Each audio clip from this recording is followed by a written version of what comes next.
pressing it down.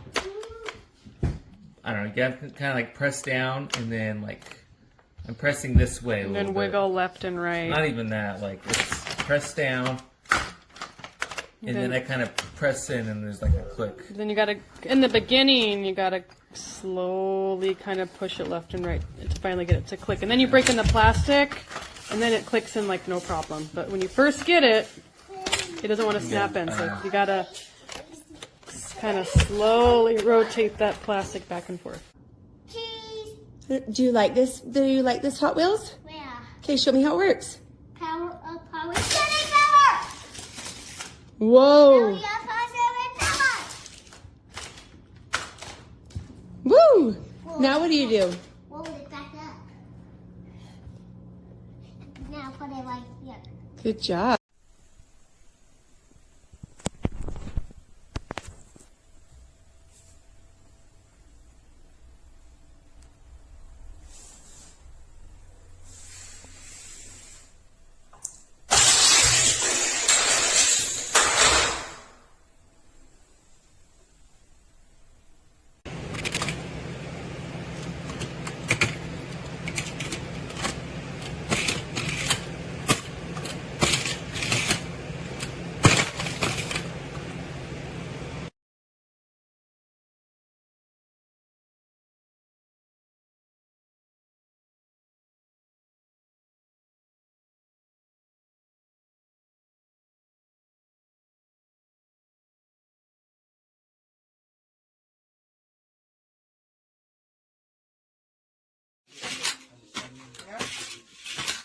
This does not work. No matter how hard you hit it, the car doesn't even go up to the dinosaur, much less around the loop.